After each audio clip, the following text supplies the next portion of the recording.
Welcome to the Thrive From Within podcast, where personal transformation meets functional nutrition, mindfulness, and purposeful action. I'm Dr. Alex Sandrow, and this is where we explore how to align, thrive, and become more from within.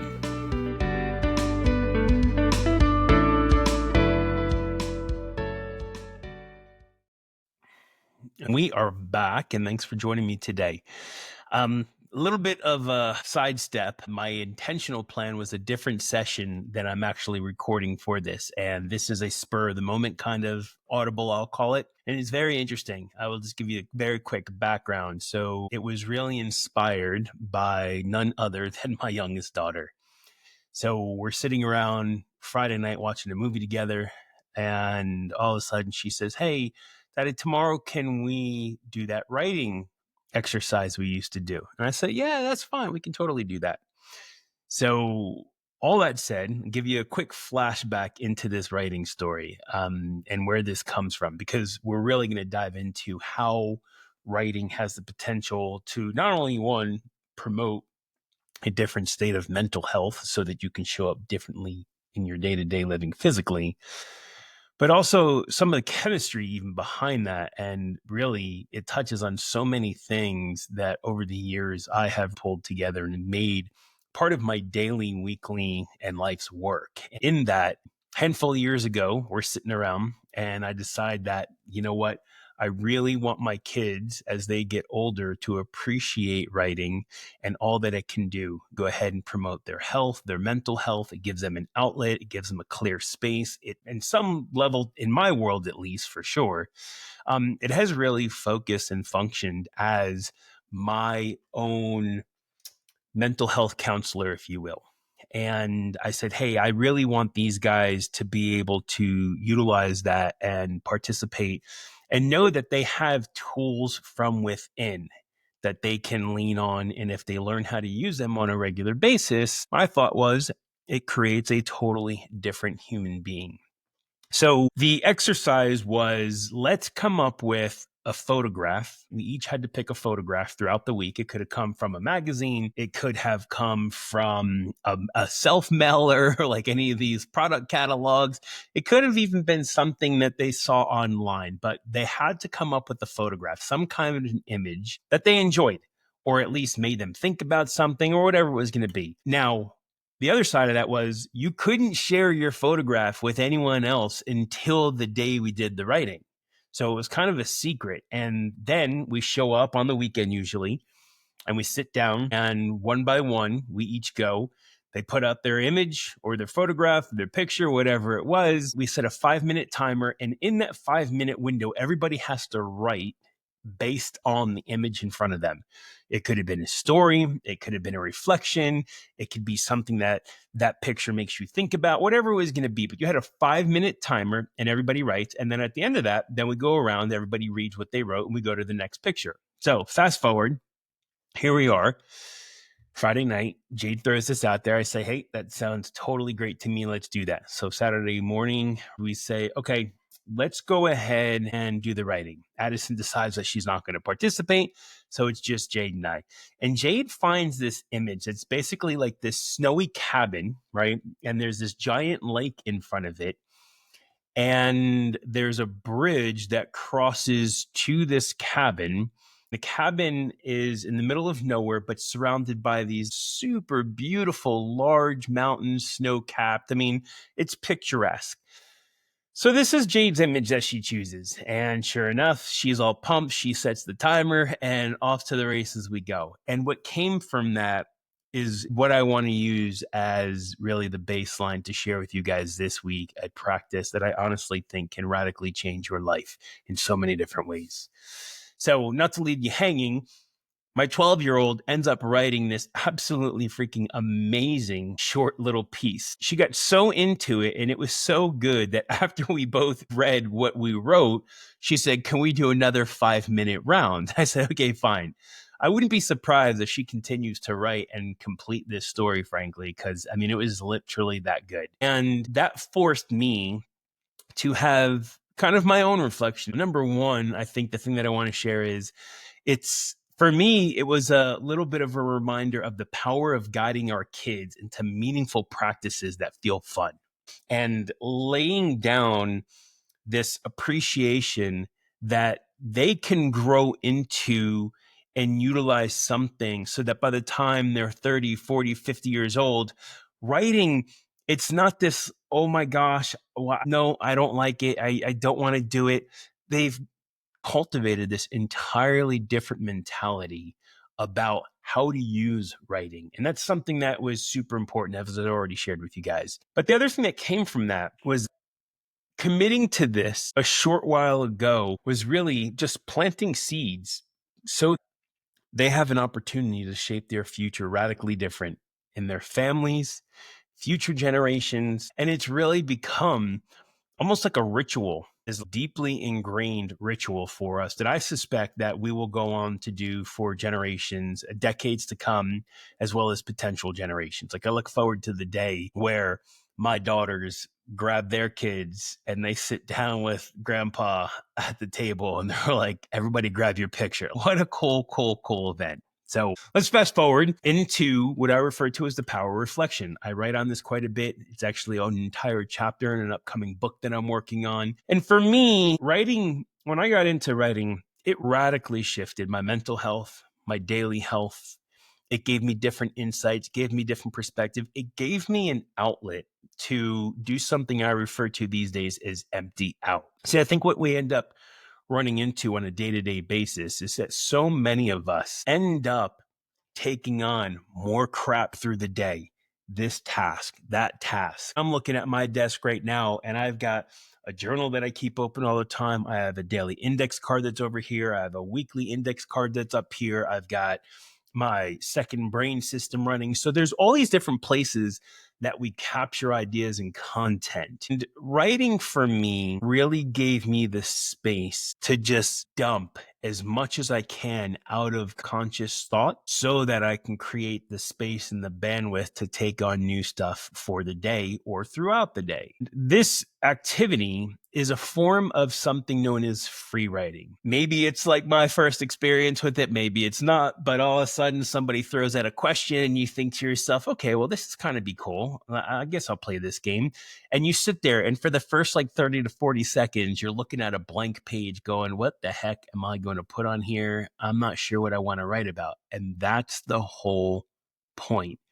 It's getting you that short window of time to be able to connect your subconscious and your non-conscious mind into your conscious mind.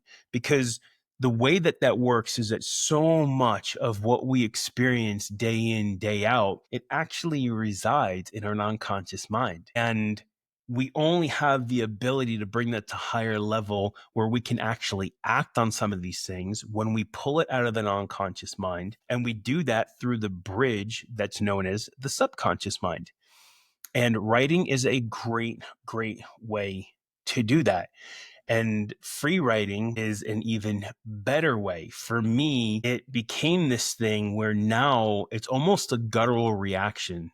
Anytime somebody says free write or let's have a free write session, it's not this, oh my gosh, what am I going to do? I kind of get excited because I've done it enough now to know that taking a 2-minute window, a 5-minute window, a 10-minute window, and just emptying out, it creates so much bandwidth for me through the rest of the day. It's kind of huge. It's very simple. It's basically this. There's no rules, there's no editing, and there's no guaranteed structure. It is literally you just emptying out. And it becomes this tool where you create a presence through expression. It's not about being a good writer. It's purely about you getting honest and really learning how to empty out. The benefits that come up with it are huge. You get clarity, emotional regulation, better decision making, and it truly becomes this tool for your growth, maybe creativity. And honestly, more times than not for me, I use it just as a place of grounding. Whether it's grounding first thing in the morning, maybe it's mid-afternoon. I often will do this even at night. Once everyone's kind of packing down, going to bed, I'll spend a couple of minutes before I actually go into my night routine to really just reground to help create a different night's sleep. I think somewhere along the journey, this idea of a free write, and I don't know specifically on this, some of you listening to this are going to know that there was a phenomenal book written by an awesome artist, as a matter of fact, and writer, Julia Cameron. And she wrote a book called The Artist's Way. And in that book, she talks about this idea of morning pages. Here's the very short version of morning pages, at least as Julia talks about doing it and implementing this. It was a cool experience. I did it for a while. I ended up modifying it to what I use these days. And it's just like a busy life, frankly, being dad, business owner, doc, friend, all the other things, community member. It's essentially in her practice is you take 3 handwritten, it's got to be handwritten page notes first thing in the morning, and you are writing from a stream of consciousness, which if you've never done that is quite the experience. I remember early on sitting there looking at the page thinking, what the heck am I doing? But that's not the point. The point is rather than think about it, you just write what comes to mind. So very quickly, here I am staring at a blank page.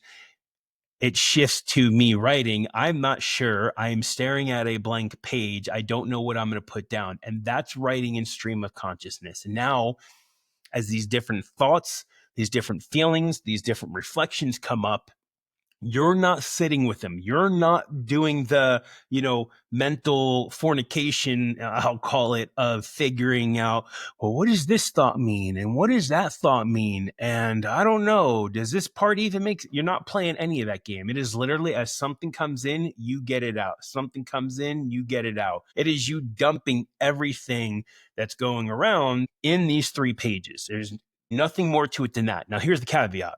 What Julia suggests is you don't go back and reread. You absolutely don't go back and analyze. You're just clearing the space. Fast forward. This is my version these days. I literally have a separate book. It's hardbound. It sits on the side of my desk. It is called Morning Pages. And when I feel like something came up, or I feel like there's a blockage, or whatever it is, there's some catalyst, I grab that book in arm's reach, boom, onto the counter it goes. I set all of my alerts and everything into do not disturb mode, and I write until I fill up one entire page. And that is my take on morning pages that I still use on a regular basis.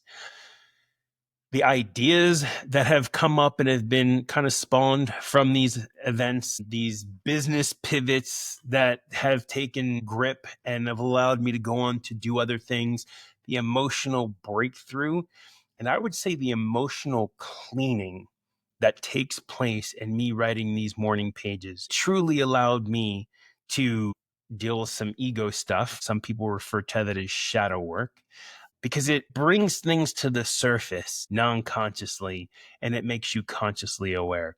It's one of my favorite quotes. You probably have either read this or heard me say this. It was many years ago that I had heard this, and I don't even recall the original at this time, but the version that I've lived by is this: the quality of your life will be determined by the quality of the questions you are either willing to ask yourself or have others ask of you. Okay.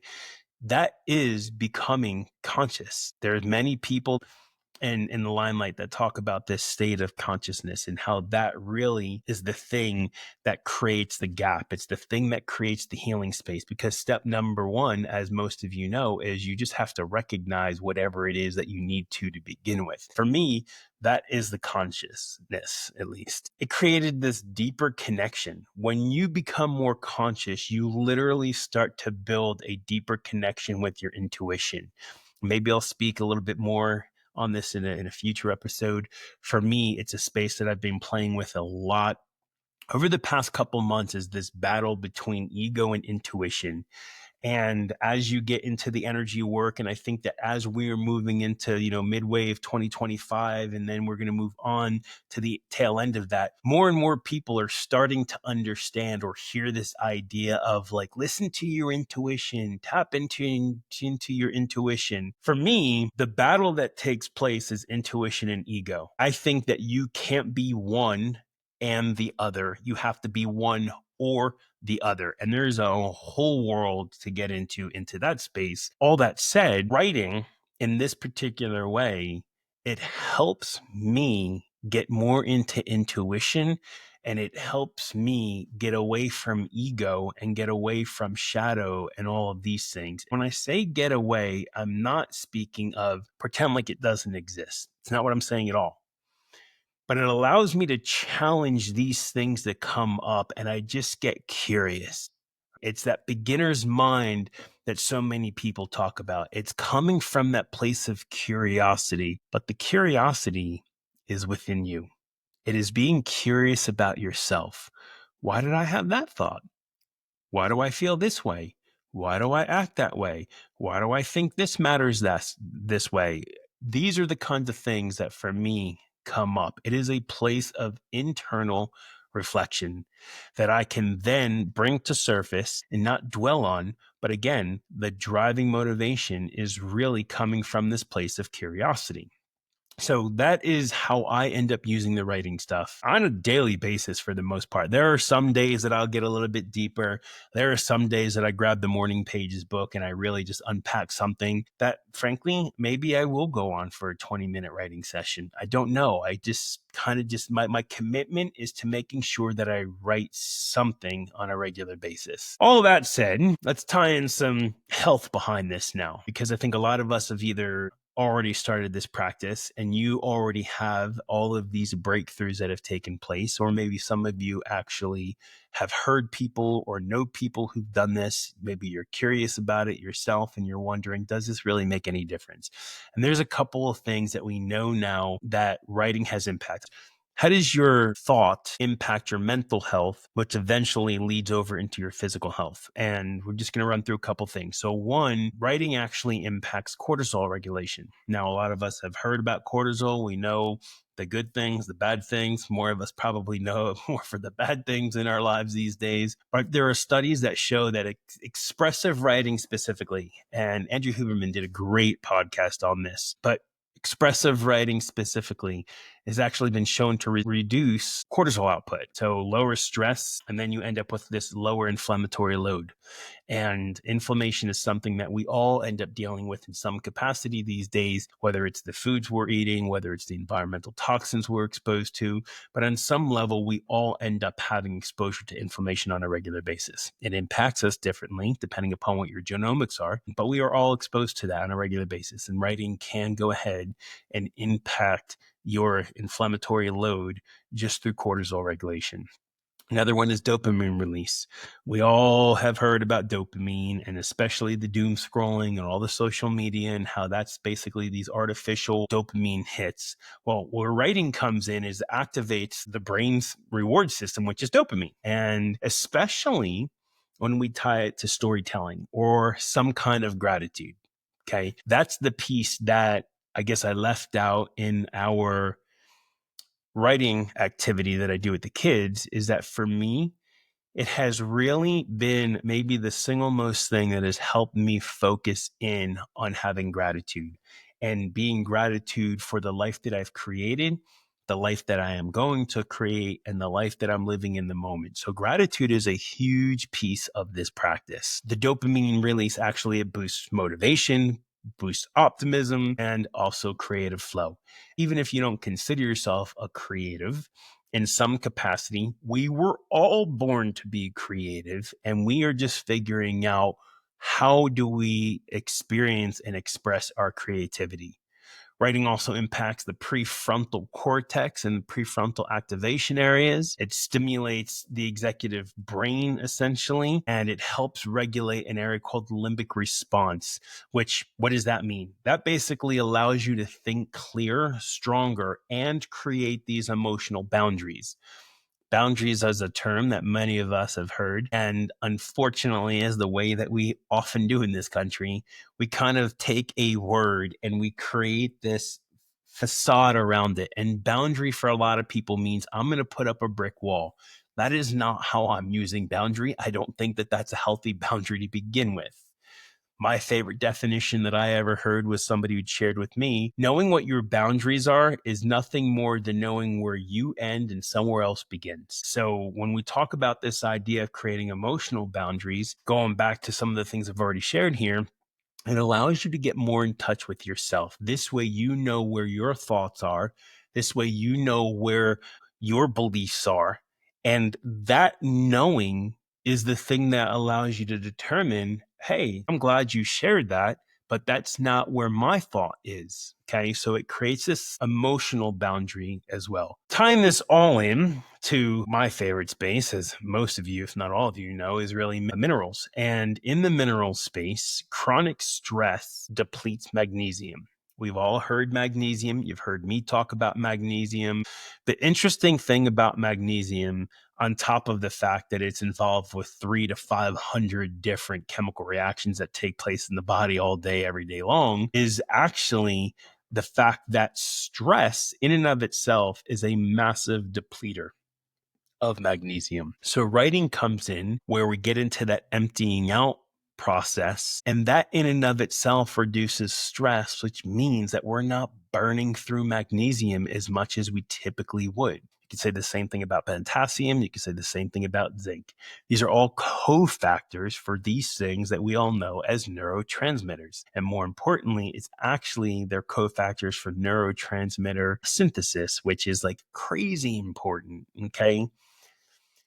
Epigenetics, big hot topic these days. Writing, we actually have got some research shows that it can impact gene expression through mechanisms like DNA methylation, which is a huge topic for me, especially in the genomics work that I do. Many of you have probably heard of the MTHFR SNP, where you literally have a problem with methylation, which is all part of your detox system. And if that is you, as it is me, there are things that you probably need to have on board, frankly, at least supplementally, because your body's not able to handle that properly. So, for example, I personally take a P5P supplement every day because I know I don't have the hardware that I need to properly detox and methylate. So that is one of the things that I personally use. This is the importance of, you've heard me say this, it is the mantra around here: know your hardware. Because once you know what you have, you also know what you don't have. And there are certain things that we don't have that you need to get in there in order for the system to properly work. DNA methylation, really big deal. And this all makes sense.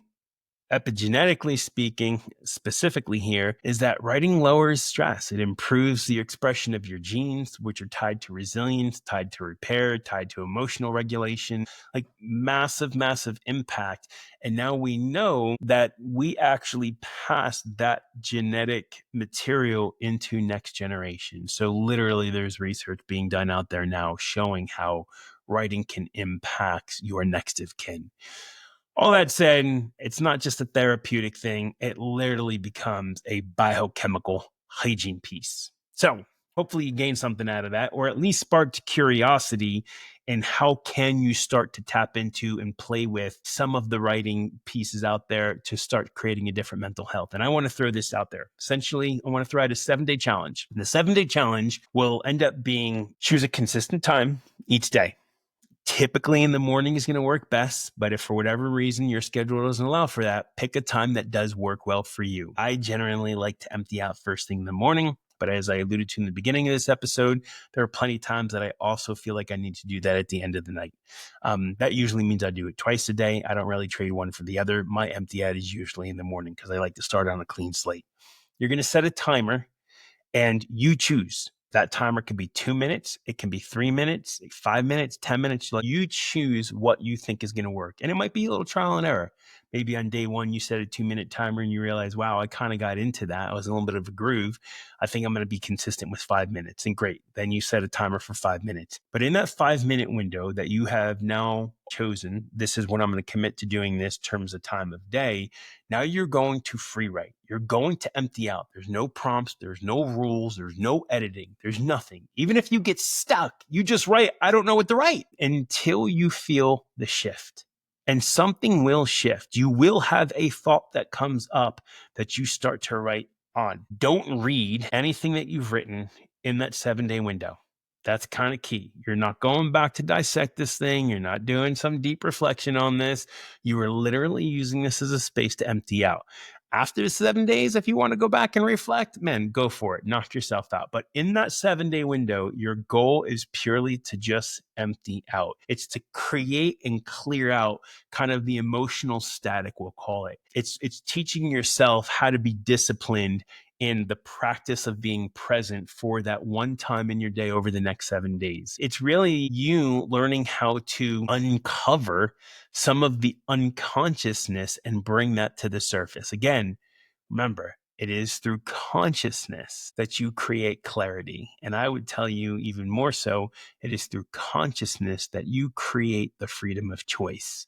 So those are little steps. If you want to play along on this, I encourage anyone listening to this episode to actually interact with the chat session that will open up on the Substack channel, where you can share your experience, what comes up for you, what have you learned, what have you gleaned, and let this really become a shared journey, if you will, of an ongoing community-driven process. Like, that is the total goal here. I encourage you to start small. Grab a pen, piece of paper, try it for a week. Okay. Maybe you consider doing it as a family activity or a friend activity. Have an accountability partner that everybody commits to. And frankly, there's no telling what kind of magic emerges.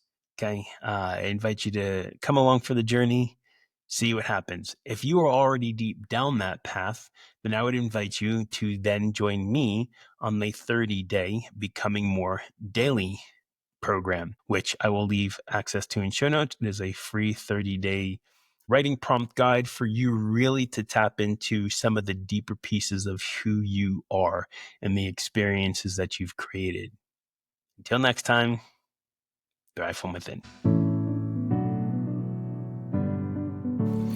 Thanks for tuning in to the Thrive From Within, your journey, your way. If this resonated with you, I'd love to hear your thoughts. Connect with me and join the conversation over on Substack at the Proactive Pulse. You'll find deeper insights, tools, and reflections to support your journey. You can subscribe for free at proactivepulse.substack.com. I'd love to have you there. And if you know someone who needs this, share it forward. Until next time, keep aligning, keep thriving, and keep becoming more from within.